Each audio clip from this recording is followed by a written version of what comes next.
मनुष्य के जीवन का प्रथम उद्देश्य परोपकार करना होता है और इस परोपकार को करने के लिए मनुष्य नित्य नए प्रयोग करता है, संगठन बनाता है, समाज से जुड़ता है। ऐसे ही एक समाज खटीक समाज के एक पदाधिकारी हैं जिन्होंने अपना एक अलग संगठन बनाया है और वो पदाधिकारी जय निमावत जी आज हमारे साथ मौजूद हैं। और आज हम आप दर्शकों को उनसे मिलवाएंगे और बातें करने पर हमें पता चलेगा कि क्या है उस संगठन को बनाने का उद्देश्य, किस तरह से वो अपने समाज से जुड़कर समाज के लोगों के लिए परोपकार करना चाहते हैं, अपने समाज की उन्नति करना चाहते हैं, क्या रहा है उनके मन में, दिमाग में, और उन क्या चाहते हैं वो अपने इस संगठन से, क्या उनके उद्देश्य हैं, क्या उन्होंने आज तक देखा जिसको उन कमियों को पूरा करने के लिए आज उस संगठन के जरिए वो लोगों को जोड़ रहे हैं, समाज के लोगों में एकता ला रहे हैं और उन्नति के नित्य नए प्रयोग उस संगठन के द्वारा करना चाहते हैं।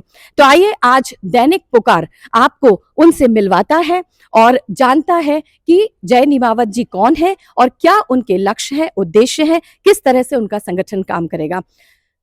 जय जी, आपका दैनिक पुकार में बहुत बहुत स्वागत है। धन्यवाद। दर्शक जानना चाहते हैं कि जय निमावत कौन है, क्या वो करना चाहते हैं। तो सबसे पहले मेरा सवाल आपसे यही है कि आप अपने बारे में थोड़ा बताएं और ये बताएं कि ये संगठन किस तरह से अपना मूल रूप ले रहा है। सबसे पहले आपका बहुत बहुत धन्यवाद और आभार करता हूँ। मैं जय निमावत, मैं मेरे जीवन काल की आपको सारी बताता हूँ कि मैं कैसे ये संगठन बनाया और क्या है मेरा जीवन काल। मेरे जीवन काल में ये हुआ था कि मेरे पिताजी मान्य श्री शंकर लाल जी खटीक, वो हमारे समाज के पंच महासभा उदयपुर के खटीक समाज के अध्यक्ष बने थे और उसमें मेरे पिताजी उस समय समाज में चुनाव करवा कर मेरे पिताजी उस टाइम अध्यक्ष बने थे। पूरे समाज ने उनको चुनाव में जिताया था। तो उन्होंने उस समय सन 2004 और 2005 के समय में उन्होंने इतने कार्य, अच्छे अच्छे कार्य करे, सामूहिक विवाह करवाना और बहुत सारे सामाजिक कार्य, इतने अच्छे अच्छे कार्य करवाना कि आज भी मैं समाज के अंदर जाता हूँ, मेरे समाज के बड़े बुजुर्ग, उस समय के लोग बाग मुझे आज भी बोलते हैं कि बेटा तेरे पिताजी ने जो कार्य करा है वाकई में समाज के लिए काबिल तारीफ का कार्य करा है। तो मुझे उनसे ये प्रेरणा मिलती है, मुझे उन लोगों के उन वर्डों से प्रेरणा मिलती है कि वाकई में मेरे पिताजी ने इतना अच्छा कार्य करा है कि मेरे पिताजी के पीठ के पीछे अगर मैं जा रहा हूँ तो उनकी बुराई नहीं हो रही, उनकी अच्छा ही हो रही है। तो मेरे मन में भी एक सवाल उठा कि क्यों ना मैं भी इतना अच्छा एक सामाजिक कार्य करूं, समाज के लिए तन मन और धन से कार्य करूं कि समाज मेरे भी कभी मेरे पीठ के पीछे मेरी अच्छाइयां गिनी जाए। तो मेरा मन ये हुआ था और मैं जय निमावत, आप सभी उदयपुर में रहता हूं मैं, और उदयपुर में रहकर मेरे मन में हर समय यही चलता रहता है कि मेरे समाज के प्रति मैं क्या करूं, मेरे समाज को कैसे उठाऊं, मेरे समाज में कैसे क्या करूं कि मेरे समाज के लिए कुछ भी अच्छा कार्य करने के लिए हर वक्त मैं सोचता रहता हूं। तो जय निमावत जी, आपने बताया कि अपने पिताजी से प्रेरणा लेकर आज जय निमावत एक अलग संगठन की ओर चल पड़े हैं। चलिए आइए बैठकर हम जानते हैं कि जय निमावत जी संगठन के द्वारा क्या काम करना चाहते हैं, प्लीज।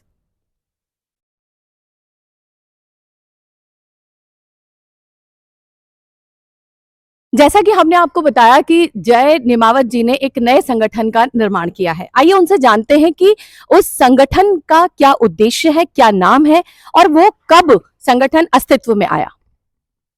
जी मैडम, हमारे संगठन का नाम है खटीक समाज राष्ट्रीय संगठन। इस संगठन का यही उद्देश्य है जो मैंने पिछली बार भी बताया था कि मेरे समाज के युवा और मेरे समाज में जो शिक्षा का अभाव है, उस अभाव के चलते हुए हमने अक्सर देखा है कि हमारे समाज में कभी क्या कहाँ पर मतलब बच्चों को जानकारियां नहीं रहती है, सामाजिक जानकारियां नहीं रहती है, सरकारी जानकारियां नहीं रहती है। तो मेरा यही विचार रहा कि इस संगठन को बनाकर मेरी आवाज मेरे समाज के हर एक कानों तक पहुंचनी चाहिए, इसलिए इस संगठन को बनाने का हमारा मेन उद्देश्य यही है। तो जैसे खटीक समाज के और भी संगठन काम कर रहे हैं, तो उनके साथ ना जुड़ के नया संगठन बनाने का आपका विचार क्यों, आपके ये विचार क्यों आपके मन में आया। पिछले कई वर्षों से मैं दूसरे संगठनों से भी जुड़ा हमारे समाज के संगठनों से, लेकिन कहीं ना कहीं मुझे कहीं ना कहीं कहीं पे भी कमियां दिखती थी संगठन के अंदर। मेरे मन की मुझे लगा, मैं पहले भी मैंने आपको बताया था कि मैं मेरे पिताजी से एक्सपायर हुआ हूँ कि मेरे पिताजी ने इतने अच्छे कार्य करे तो मैं भी इस तरीके के, तो दूसरे संगठनों में मुझे ऐसा नहीं लगा। मैं तो मुझे लगा कि इन संगठनों में मतलब एकता, जाके आज कोई भी प्रोग्राम कर रहे तो समाज की एकता बनी रहनी चाहिए।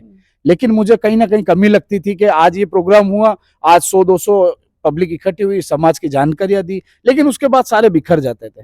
बिखरने के बाद 10 दिन बाद यही बात होती थी कि वह तो आके चले गए, हमें कुछ नॉलेज में आया नहीं, हमारी कोई सेवा नहीं हुई, बस खाली आए, भाषण दिया, कर कुरा के चले गए। मैं इस तरीके का संगठन मैंने नहीं बनाया। मैंने जो बनाया, मेरे निकलने का यही वजह है कि मैंने जो बनाया संगठन, मैं मेरे समाज को एक ही मुट्ठी के अंदर रखना चाहता हूँ। मेरे समाज के कहीं पर भी, मेरे समाज के लोग कहीं पर जाए, आज से दिल्ली, बॉम्बे, कलकत्ता, जहां पर भी मेरे समाज के लोग जाए, तभी ये राष्ट्रीय एकता मंच का बनाया कि कहीं पर भी जाए मेरे समाज के लोग तो उनको समाज की सेवा मिल सके। तो अभी तक आपका कहना ये रहा कि कुछ समाजों में आप गए आपके, तो उनमें आपको ऐसा लगा कि कुछ कमियां हैं, तो आप अपने संगठन के द्वारा उन कमी को दूर करना चाहते हो। तो अब जो संगठन आपने बनाया है उसके कुछ उद्देश्य आपने उससे अलग तय किए हैं, तो आप दर्शकों को बताएं कि आपने अपने नए संगठन के जरिए क्या नए उद्देश्य रखे और उनसे उन कमियों को आप कैसे पूरा करेंगे। सबसे पहले मेरा उद्देश्य यही रहेगा कि मेरे युवाओं को जोड़ना, युवाओं को इस कदर जोड़ना, बूथ स्तर तक जोड़ना मैडम, क्योंकि बूथ स्तर तक नहीं जोड़ूंगा तब तक जाके कोई संगठन का भी कोई मतलब नहीं निकलेगा। संगठन की जानकारियां हमारे एक एक कानों तक, समाज के एक एक धाणी और एक एक घर तक पहुंचनी चाहिए। इस तरीके का मेरा मन में एक बात है कि मैं इस संगठन को इतना मजबूत करना चाहता हूं कि सब मतलब एक एक एरिया में भी हमारे खटिक समाज राष्ट्र संगठन के युवा होने चाहिए। वो युवा बड़े बुजुर्गों को जानकारी देंगे, कुछ भी इमरजेंसी आ जाती है तो उनकी इमरजेंसी में वो हमेशा साथ खड़े रहे। उसके बाद हर पूरे भारत में हमारी टीमें बना चुके हैं, हम बस घोषणा की देर है, हम बहुत जल्दी उनकी घोषणा कर देंगे। और मेरा ये कहना है कि बूथ स्तर पर अगर समाज के लोग इकट्ठे होंगे तो कहीं पर भी आप जाएं, पूरे भारत में जाएं, मेरे समाज के आदमी को वहां पर वो सुविधा मिल सकती है और समाज में कुछ भी काम आ जाएगा तो उसका काम पूरा हो सकता है। तो मेरा यही मोटिव रहा है मैम कि इस नए संगठन को बनाने का यही रहा है कि समाज में एक तो शिक्षा, दूसरा ये अपने हेल्थ का, और तीसरा मेरी बहनों को, जो मेरी बहनों को अक्सर मैंने देखा है, मैं पिछले संगठन में भी था, बहुत सारी तकलीफ आती थी उनको, कई बाहर जाते तो उनको कोई मदद नहीं मिलती थी। तो मेरा यही लक्ष्य है कि वो मेरी बहनें कहीं पर भी जाए, पूरे भारत में कहीं पर भी चली जाए, आधी रात को भी खटिक समाज राष्ट्र संगठन को फोन करेगी तो हमारा संगठन उसी वक्त हमारे जो जहाँ भी जो जिस भी एरिया में होगी उस कार्यकर्ता को हम फोन करेंगे, उस बहन की आज वो सेवा होगी। तो हमने ये इस सेवा के कार्य के लिए संगठन बनाया, ना कि किसी और लाभ लपटोट के लिए। अच्छा, जैसा कि आपने बताया कि आपके जो संगठन के जो उद्देश्य हैं उसमें मातृशक्ति की सेवा है, उसके अलावा युवाओं को आप जोड़कर उनको एक नई राह और सही राह दिखाना चाहते हैं और अपने संगठन को मजबूत युवा शक्ति से मजबूत करना चाहते हैं। इसके अलावा भी जय जी, आपको ऐसा नहीं लगता कि और भी ऐसे कई सारे कार्य हैं जो एक संगठन को मजबूत बनाते हैं, एक संगठन को एक ऊपर लेकर आते हैं और संगठनों से, तो वो भी कार्य आप हमारे दर्शकों को बताएं। बस संगठन में तो यही है मैम, हमने जो पूरे समाज स्तर पे देखा है कि अक्सर, जैसे अभी गत दिनों पहले भी हमारी एक बहन को जल नहीं चढ़ाने दिया, भगवान शिव मंदिर के ऊपर जल अर्पित नहीं करने दिया। इस तरीके की कई चीजें हैं मैम जो हमें हमारा लक्ष्य जो है, हमारे लक्ष्य से भी हम भटक रहे हैं कि हम इतनी चीजें करने के बावजूद भी बहुत सारी चीजें हमारे संगठन में आती है कि आज हमें मंदिर में चढ़ने नहीं दिया या फिर आज हमें किसने प्रताड़ित कर दिया। तो हमारा यही कहना है और हमारा यही लक्ष्य है कि हर कानों तक समाज के, हम सब समाज से जुड़े हुए हैं, हम भी हिंदू हैं, हम भी यही चाहते हैं, हम सभी समाज से ये कहना चाहते हैं कि खटिक समाज को नीचा नहीं दिखाएं, हम सब एक है और हमारा संगठन बहुत मजबूत है। और हमारे संगठन से आप सभी, मैं भी मेरे इस मीडिया के माध्यम से ये कहना चाहता हूँ, हमारे खटिक समाज के हर कान तक ये आवाज पहुंचनी चाहिए कि खटिक समाज राष्ट्रीय संगठन निस्वार्थ आपका कार्य करेगा, समाज के लोगों को जोड़ेगा। जय जी, बहुत अच्छा लगा आपके विचार जान के, लेकिन एक चीज जो आपकी बात सुनकर सबके दिमाग में ये आ सकती है कि शिक्षा का स्तर पहले के मुकाबले बहुत बड़ा है और कुछ लोगों को छोड़कर, जैसा कि आपने बताया कि कुछ घटनाएं ऐसी हुई जो आपके मन को आहत कर गई हैं, वो गिनी चुनी घटनाएं होती होंगी, वो ऐसा आजकल शिक्षा इतनी हो गई है कि कोई भी इसको उस रूप में नहीं देखता। सबसे बड़ा मुद्दा युवाओं में या महिलाओं में या युवाओं में जो देखा जाए वो है रोजगार और बिजनेस से संबंधित, समझ रहे? तो उसके लिए भी अगर आपका संगठन कुछ उद्देश्य निर्धारित कर रहा है तो वो भी आप बताएं, ताकि आपके संगठन की ये जो मूल जड़ें हैं ये आपके संगठन के, आपके समाज के युवाओं तक पहुंचे, तो उनको एक राह मिले कि नहीं, हमारा जो ये संगठन है ये हमारे को रोजगार उपलब्ध करवाने में भी सहयोग करेगा और हमें इससे जोड़ना चाहिए। तो इस बारे में भी आप युवाओं को जरूर बताएं। मैं मेरे खटिक समाज के युवा और युवतियों को दोनों के बारे में बताना चाहता हूं, क्योंकि मैं दोनों को एक ही समान समझता हूं।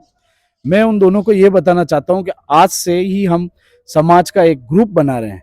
जैसे कि मैंने आपको बताया कि मैं पिछले कई संगठनों में रह चुका हूं। उन संगठनों में रहकर मैंने दिल्ली, बॉम्बे, पूरे भारत के इंडस्ट्रियल सारे हमारे समाज के पैसे वाले अमीर व्यक्तियों से मिला, सक्सेसफुल लोगों से मिला। तो उन्होंने मेरे को ये बोला कि हमें ट्रस्टेबल वॉइस की या गर्ल्स की जरूरत है जो हमसे जुड़ के हमारे समाज के हो। अब उनको लड़कों की, लड़कियों की जरूरत है जो उनके इंडस्ट्रियल एरिया में काम कर सके, उनके क्षेत्र में काम कर सके। और तो लेकिन ये शिक्षा का ही अभाव मानता हूं मैम, कि वो उन तक पहुंच नहीं पा रहे, या वो लड़का लड़की उन हमारे समाज के इन बड़े जो व्यक्ति हैं उनके पास वो नहीं पहुंच पा रहे।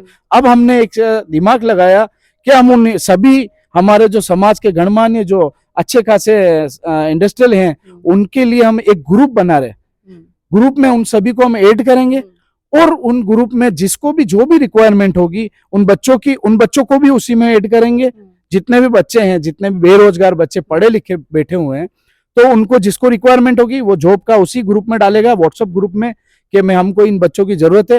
वो बच्चे उसी ग्रुप में देखकर पढ़ लेंगे, हाँ इनको जरूरत है, तो वो पढ़ के उनको कॉल करेंगे आगे। तो एक ये भी एक जुड़ने की बहुत अच्छी वजह हो जाएगी कि समाज में जो नौकरियों का अभाव है वो भी कम पड़ेगा और मेरे समाज के लोग आगे बढ़ेंगे, मेरे समाज के बच्चे पढ़े लिखे को नौकरियां मिलेंगी। बिल्कुल सही जय जी, कि प्रॉपर कनेक्टिविटी का अभाव है। मतलब इंडस्ट्रियलिस्ट तक, जो सक्सेसफुल बिजनेसमैन है, जो रोजगार देना चाहते हैं, वो उन युवाओं तक नहीं पहुंच पा रहे जिनको जरूरत है। तो आपका संगठन वो कनेक्टिविटी प्रॉपर करेगा। बहुत बढ़िया जय जी, क्योंकि आज के ज़माने में, आज के समय में सबसे ज़्यादा ज़रूरत इसी चीज़ की है कि रोज़गार से जोड़ा जाए, शिक्षा से जोड़ा जाए, उनको एक सुरक्षा का भाव उनमें आए, वही संगठन सबसे सफल है। तो जय जी, आप युवाओं के लिए क्या कहना चाहते हैं? अपने द्वारा, अपने संगठन की तरफ से अपने समाज के युवाओं को कुछ कहना चाहते हैं, अपने बुजुर्गों को कुछ कहना चाहते हैं, तो हमारे दैनिक पुकार मीडिया के माध्यम से आप उनको कहें, वो सुनेंगे आपकी बात। मेरा एक ही संदेश है। गत दिनों मेरी बहन, जो मैंने अभी थोड़ी देर पहले भी बताया कि उनको जल का लोटा डालने से मना करा गया, मैंने मेरे समाज के अंदर व्हाट्सएप के थ्रू मैंने सब पूरे समाज को आह्वान करा था कि आप आओ, आप आकर अपने समाज की एकता दिखाओ। अपन कलेक्ट्रेट पर जाते हैं, धरना देते हैं, लेकिन समाज में कुछ गणमान्य लोग हैं, जो कुछ लोग आए पढ़ के, कुछ लोग नहीं आए।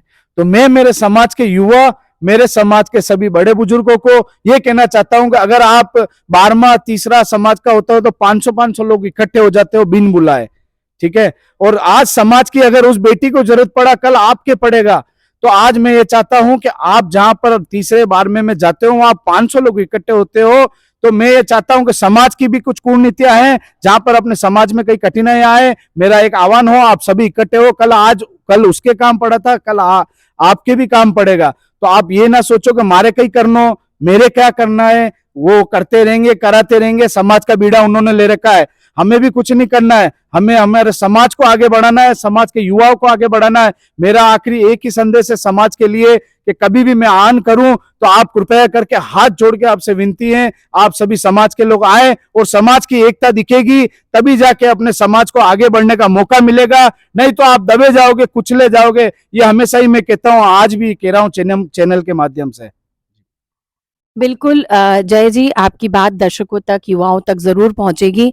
एक अच्छे उद्देश्य के साथ, रोजगार उपलब्ध कराने के उद्देश्य के साथ और चुनौतीपूर्ण माहौल से उनको निकालना और उनको एक सही जगह देना, सम्मान देना, इन उद्देश्यों के साथ अगर कोई संगठन कार्य करता है तो वो ज़रूर सफल होता है।